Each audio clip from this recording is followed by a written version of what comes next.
Plano da Amazônia é anunciado em meio a esvaziamento do Ministério. O presidente Luiz Inácio Lula da Silva anunciou ontem o texto final do novo PPCDA, o Plano de Ação para a Preservação e Controle do Desmatamento na Amazônia Legal, um dos eixos mais aguardados da política ambiental do governo petista. O anúncio ocorre em meio ao esvaziamento do Ministério do Meio Ambiente, comandado por Marina Silva. A pasta teve atribuições retiradas pelo Congresso Nacional na última semana, sem maiores resistências do Palácio do Planalto. O PPCDAM estabelece as diretrizes para a proteção da floresta amazônica nos próximos 4 anos e chega agora em sua 5ª versão, com a meta de alcançar o desmatamento zero em 2030. Ambientalistas afirmam que, para cumprir essa meta, que é considerada ousada, é necessário que os órgãos ligados ao tema sejam fortalecidos. No entanto, a bancada ruralista do Legislativo decidiu esvaziar os ministérios do meio ambiente e dos povos indígenas e o governo não se esforçou para reverter o cenário. A gestão do cadastro ambiental rural, um instrumento para controlar terras privadas e conflitos em áreas de preservação, por exemplo, saiu do guarda-chuva de Marina e foi para a pasta de gestão e inovação em serviços públicos. Juliana, eu não vou nem comentar. Vou deixar para você. Bom, toda estrutura de governo, ela tem planejamento, né? E quando a gente traz esse tema do plano de desenvolvimento da mata, a gente estava discutindo agora a questão da Mata Atlântica, quando a gente vem para essa questão da Amazônia, me chama muito a atenção essa questão de entender que é um planejamento estratégico, que tem eixos para você cumprir, que tem metas definidas e que prima pela recuperação dessa área. Aí volta a falar, demarcação de terra indígena, área de preservação ambiental, diminuição da grilagem, da exploração indevida da terra. Então tem várias coisas aí, né?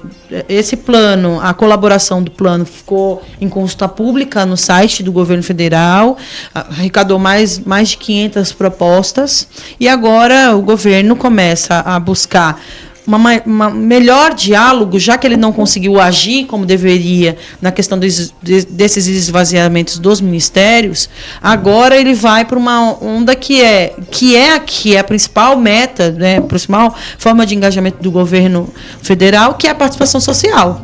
É dizer assim, esse planejamento foi feito com o povo. Eu fui lá, eu entrei no cadastramento, dei a minha sugestão, eu estou vendo ela aqui. Como que eu faço para ela dar certo? Eu tenho que estar atento e tenho que cobrar. Tenho que estar atento e tenho que cobrar. Quer ver? Tem uma coisa aqui na matéria que é muito... Fala, mas eu vou acabar falando. Não, pode falar. Essa questão da Amazônia, ela parte, 80% disso, ela tem que partir do governo.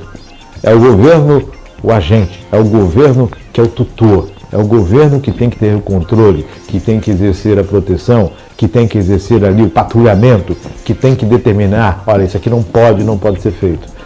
Nós tivemos a questão dos Yanomamis. Só que houve, já desde janeiro, mais de 10 alvarás liberados de extração.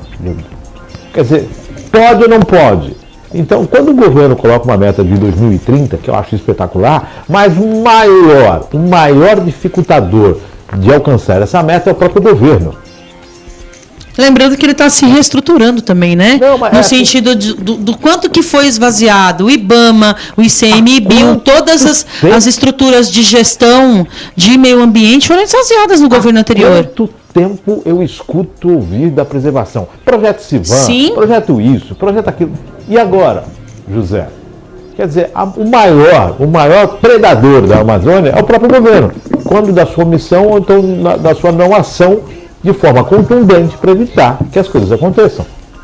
Vamos pegar agora, olha, tem a questão da Foz do Amazonas. Não. Gente, esse petróleo daqui a gente não vai utilizar. O risco de o impacto aqui na Amazônia é muito grande. Então nós vamos utilizar isso aqui. Parou. O IBAMA já disse que era não e pronto. A Marina já entrou na... não há essa flexibilização assim, porque devido a essa flexibilização, que todos os dias áreas maiores que não sei quantos campos de futebol são desmatadas. Então, o maior problema da Amazônia é o governo. Pois é, né? E aí eu estava aqui, e é isso mesmo. Não é o governo atual. É isso, atual, é a estrutura. O outro, é isso. Por isso que existe plano. Por isso que tem que existir plano.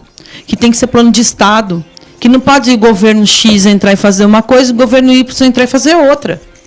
Tudo que foi feito anteriormente a 2017 foi desfeito sistematicamente. E eu não estou dizendo que porque a bandeira tal que fez isso. Outros governos estiveram antes do governo Bolsonaro e esvaziaram pastas importantes, espaços e instituições importantes. Então a gente precisa estar atento a isso. E quando você traz a questão dos Yanomamis e traz a questão, né, das licenças, da liberação das licenças, é isso. Qual é a legislação que está amparando hoje no país? Quais são os interesses? Quem é ainda que está, né? Como a gente comentou na matéria anterior da questão da lei, enquanto você não troca a lei, você está sob gestão dela, tem isso também. Então, até esse plano voltar a entrar em ação, o que está valendo é tudo que foi desmontado nos últimos anos, né? Mas é isso, assim, eu tive a oportunidade, lendo a matéria, de entender os eixos, de entender as ações estratégicas que estão sendo pensadas, e acho que a longo prazo, médio e longo prazo, isso pode se reverter positivamente. Mas a meta do governo, ela é realmente muito ousada, porque depende não só da estruturação da legislação, dos institutos de gestão, de meio ambiente, de controle. Não depende só disso, depende de um convencimento do Estado brasileiro de aplicar todas essas normas. Uma postura do Estado, o reconhecimento pelas instituições privadas de que o Estado tem esse poder, porque a gente sabe que tem, mas o meu interesse vem em primeiro lugar. O que aconteceu com o esvaziamento dos ministérios? Por isso que eu falo, o governo veio e colocou uma proposta. Esvaziou o ministério. Perceba que é uma reação em cadeia, né? Esvaziou o ministério. Mas peraí, se é a proposta... Porque como é que o meu plano de governo, eu determino alguma situação e houve um esvaziamento e eu aceito essa derrota? Não é assim. Não pode nem acontecer. Se, na verdade, o governo quer implementar uma redução em 2030, eu queria isso para 2025, que seria o ideal para tudo. Mas a gente sabe que não tem condição. Só que só depende de quem? Do governo em todas as suas esferas. Uhum. E essa é uma das principais áreas de atuação, né? O Brasil tem todos os potenciais para ser um país que produza, mas que dê exemplos de recuperação e de gestão ambiental. 1% da água doce do planeta está na bacia amazônica. Não vamos longe, né? A COP30 virá para o Brasil em 2025. As principais nações do mundo estarão no Brasil, em Belém do Pará, discutindo as questões de meio ambiente e clima. Você tem ideia o que é isso? 20% da água doce do mundo, do globo, está na bacia amazônica. Olha a importância disso. Eu acho que é 20%, não estou falando besteira não. Depois Maria Clara confere para mim se eu falei certinho, se é 20 ou se é 80. Agora me veio aqui.